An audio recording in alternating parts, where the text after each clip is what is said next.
Oh, it's time to grab your glasses, family. It's time for us to get started. I'm so excited. Sitting up here, Kid Magic Rock. Shots out. Here we go.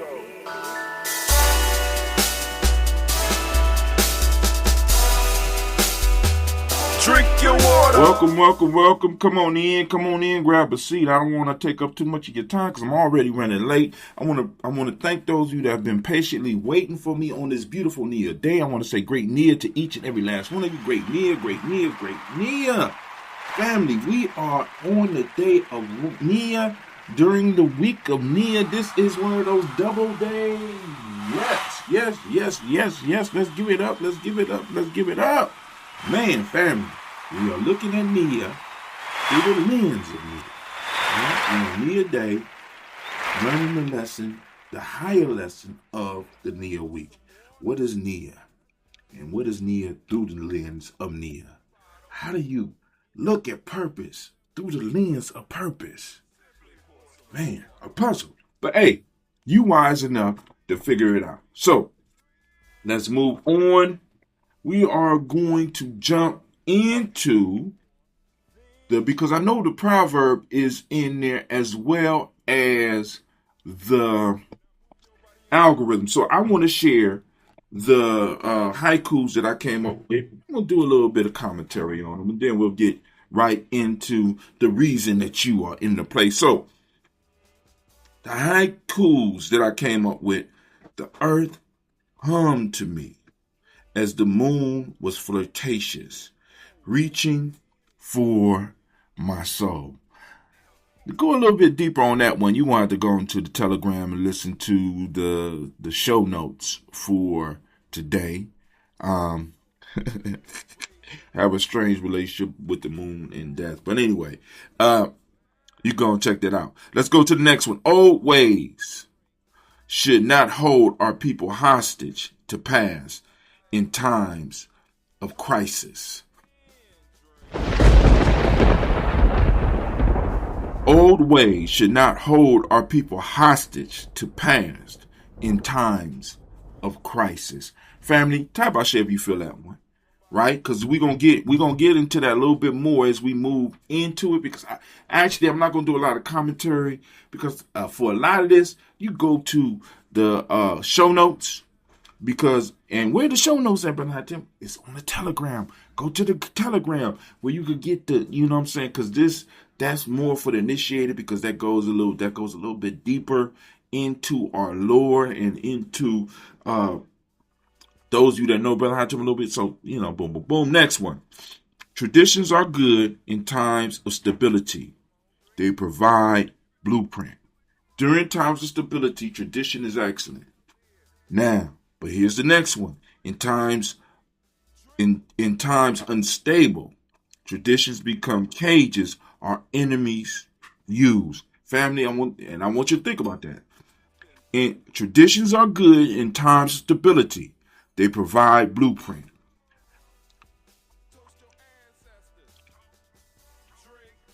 In most cases, traditions are excellent because in stable times, a lot of these traditions are able to be made in stable times, so they help the individuals learn how to survive the times, right? But when there's certain sudden shifts, crises, like, for example, many of the traditions that we hold as African Americans came out of a turbulent time. We figured out how to make these turbulent times normal. Now, as we move into a normal world, as we start moving into the world that we want to build, we're going to have to switch, because those old traditions will keep us acting in old ways. And many of those old ways are not healthy. Think about that. All right. Many of those old ways are not healthy. So I want you to start thinking about some of the old traditions that we have. And as Elder Tony will always say, tradition and reason. What is the reason for these traditions that we have? Are these traditions serving our people? Are these traditions that bring prosperity, bring happiness, bring joy, help you rest in peace, power, and joy? Or are these traditions built on shame, blame, and guilt? Are these traditions built on fear? Are these traditions built to help us survive? See, we have to be wise enough to start breaking some of this stuff down, because some of the stuff that we are doing does not work now and will not work anymore, right? We're moving rapidly into a world where the shit that our ancestors used to do, as far as respectability, that shit ain't cool. That shit it don't work. We're seeing where the whole world is going on that shit, and as long as we stay the way we are, we will enable them to stay the way they are, and that shit don't work for either group. In order for this world to change, and we need to understand this, in order for the world to change, it all hinges on us. I know that's a large responsibility, but the world that we want to see can only be brought forth by us. And when I say us, I mean us as African people, because we have always looked out. I want y'all to think about it. Even all the stories that you hear about ancient Europe, man, we could have just went up in there, conquered, killed, and genocide. If our mind state was the way they were, just genocide them, turn them into slaves, take all their shit, and still would have been on top. No, we went in there to educate them. We made life better for them. We already know how we get down. The program for us is not to do what these people are doing, so we ain't got to worry about that shit. Right? We know that. So what we understand is that when we become who we truly are, we naturally rise to the top. And naturally rising to the top, as we rise, we bring everybody else with us, which may cause another cycle of devastation and confusion. But we need to hold on to some of the old way. We need to have those individuals who know about what happened, where we can hide some of the books and stuff like that. Because this is part of the reason why they're trying to hide history. But anyway, let me move on. So traditions are good in times of stability. They provide blueprint. In times of unstable, in times unstable, traditions become cages our enemies use. This is why they have anthropologists, and this is why they send people to study. Why? Because they're looking for ways that they can manipulate you and keep you trapped in the loop of subservience and survivalness. I know that ain't a word. Keep you trapped in the loop to where you have to depend on them.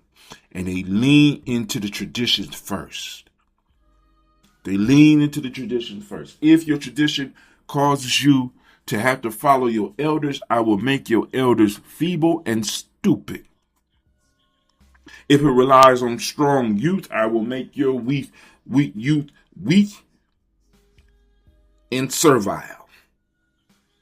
If it requires education, then I will change the education system to lead you towards me. Right? If it relies on you feeling that your people are superior and naturally connected to God, I'm going to find a way to break that shit. I'm going to break that connection to God and say that you have to go through God through me. Anyway, all right. Last one. I practice breathing and the world stood still for me. Revealing secrets. Now, this one comes with the idea of practice, since we on purpose today, right? Practice, purpose, right?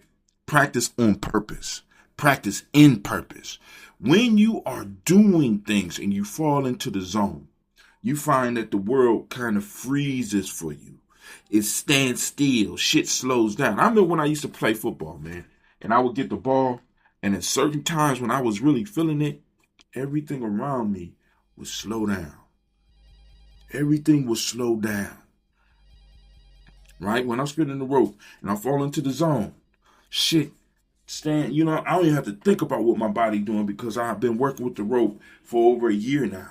Right? It's going on 2 years now. Boom, boom, boom. I can work with the rope and not worry about what my body is doing, and I'm just in the zone, and I'll become more observant. the world slows down. The rope slows down. So now I can throw it up and I can catch it. And in a minute, I'm going to be able to juggle that motherfucker. See, because as I get better, it'll slow down even more. So I'll be able to flip the rope in ways that people won't even be able to imagine in a minute. Right? But hey, that's where it is. So imagine when you're able to do that with your reading, or you're able to do that with your mathematics, or you're able to do that with your understanding how resources flow, or you're able to do that. And one of the things we have to understand, family, is that we're working with an enemy that did study it. They studied us, right? So we think that we could understand some shit in 3 to 4 years, when they got motherfuckers that's been studying shit for 30 to 40 years. So we have individuals that's been economists and they become experts after about 10 years of study. They have motherfuckers that's running economies that's been doing this shit for 60 years. Right? To where now the person and the thing that they are studying becomes one. That's what mastery is. You and the thing that you are studying becomes one. I want you to think about that shit. I don't know if y'all really heard that. Mastery is where you and the thing that you're studying becomes one. And that don't come in no 3 to 4 years. That don't come with no associate degree. That don't come with a bachelor's degree. That don't even come with a master's degree. That don't even come with a PhD. It comes years and years of not only studying the thing, but operating within the thing, to where the thing starts revealing the secrets to you, to where when you are involved with this thing, the world slows down. The world stops. It stands still and reveals its secrets to you. All right, so now let's get into. Is that man haikuing? Is that man haikuing? Hey, I'm haikuing. Take some pictures. That's right. Take some pictures. All right, listen. And if you want to go deeper with this shit, right? Because I know some of y'all limited on time. The movement might not be for you because it's gonna take time. It's gonna take years, right? Right? We ain't gonna get free on no hour podcast. We ain't gonna get free on no 30-minute podcast. Nigga, you need to take the time to master. You need to take the time to learn. You know what I'm saying? You might need to start learning to look at this show as my lecture for the day, right? Take your notes. Ask your questions. Let's build. Argue. Right? Brother Hatim, you said this, that. I mean, and you know, let me tell you who's good at that. Sister Tiandra, shouts out to Sister Tiandra. Give her a round of applause. She's called me on the motherfucking carpet in a minute. Straight 100% Coogee Chocolate baby. This shit is crazy to me. Because she'll talk, and I will hear a younger me. And I'd be like, I don't want you. Let me go and answer this shit. Keep me on point. I love it. I love you. Thank you, sister. Once again, give her a round of applause. Shouts out. She's a candle lighter, lifting us up. You know what I'm saying? Lifting us up. Also, I want to thank all those that have given the money for December and SIMSA camp. Right? Last I checked, we were at about 23. Somebody pledged some money. We got more people pledging more money. So hopefully we will make the 6,400. Now I know some of y'all are like, well, 6,400. That's for, I can't remember how many. 400 times so much. And the goal was to at least come up with, because we want the families to have to pay something, right? We want the families to have to put some money up, right? So we're kind of, so it's kind of, yeah, it's touch and go. I don't know. You know what I'm saying? But the number comes from 400 times a certain type of number, certain number. Because right now I think I got about 20 kids on the list, and I don't know. I think about 17 gonna end up going, because I'm hearing kids dropping off right now. So we're going to have it to where the kids are going to at least had to come up with a little bit of money, but not the $400. And we want to give y'all a round of applause for your support. So let's get into it. Here is the haiku for today. Shed the heavy weights. Clear your mind. Unlock your soul. Purpose lives within. Is that man haikuing? Is that a haiku? That man haikuing? That's right. Let's get into it. So I want to greet the warriors, elders, nation builders, of the Nyame tribe, and those of you that are visiting, join the tribe, family. Hey, I got the e-course. I got the Goose Challenge e-course. Go on, finish that. I'm going to talk to you about initiation, right? 49 days, right? 49 days daily work. I want to see if you could do it, right? Rise and shine on this golden radiant day of Nia. Today we lock our eyes onto the center of our targets, anchored firmly in our divine design as we declare our ancestral algorithm. Get ready. I'm going to say it so that you get it. Every breath I take is fueled by a divine objective. Once again, every breath I take is fueled by a divine objective. Say it with me. Every breath I take is fueled by a divine objective. Take a deep, conscious breath right now through your nose. Let that air pull down into your core, inflating your belly, filling your lungs from the bottom up, and expanding into your spirit.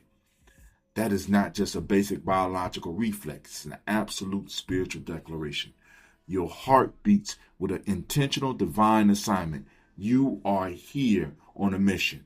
But to execute that mission, we have to look closely at the porch talk truth left by our ancestor, a chameleon.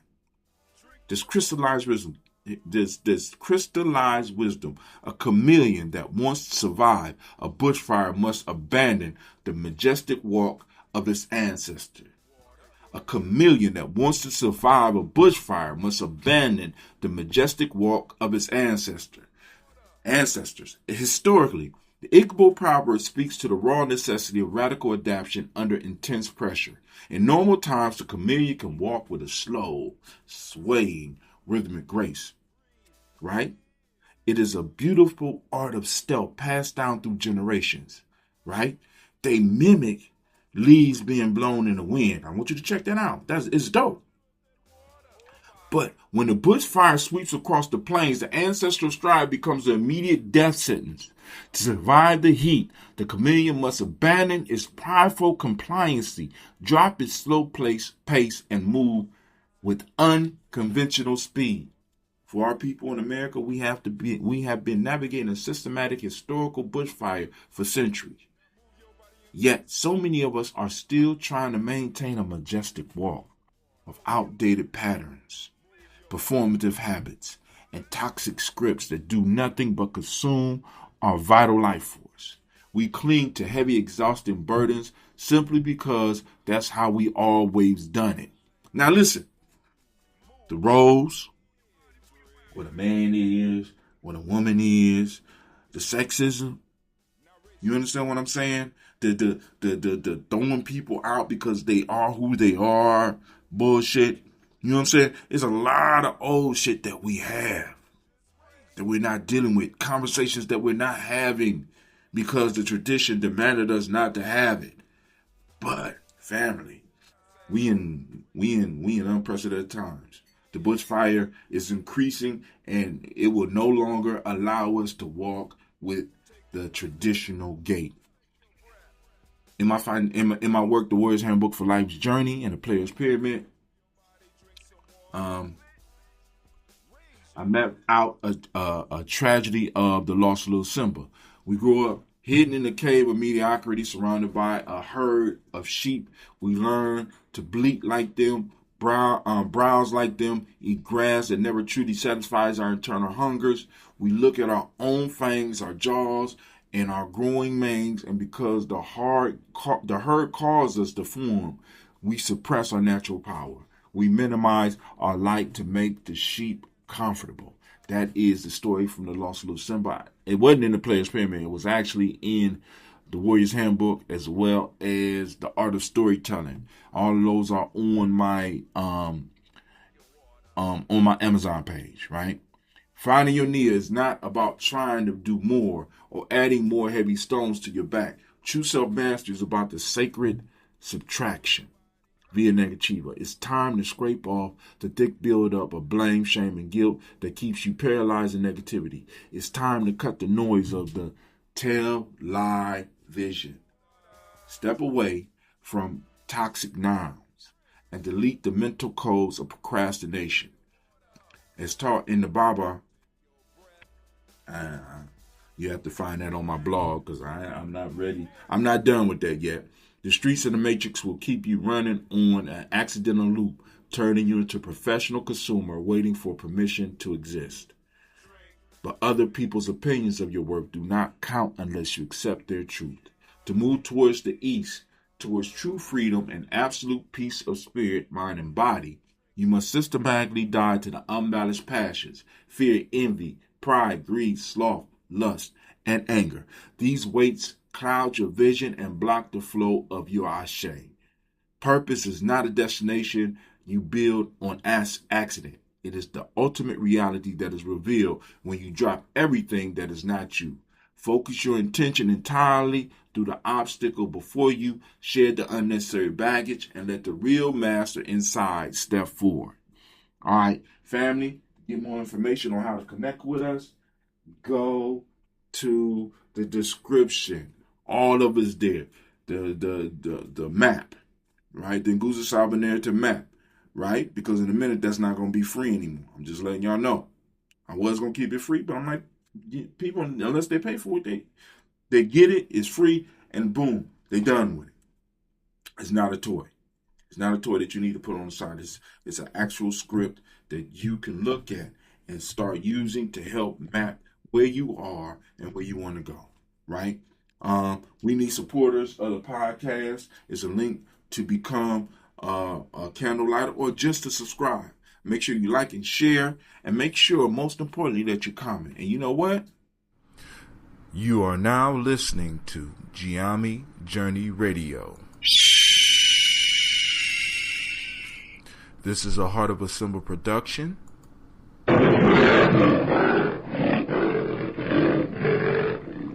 Where we strive to blow up your old paradigm.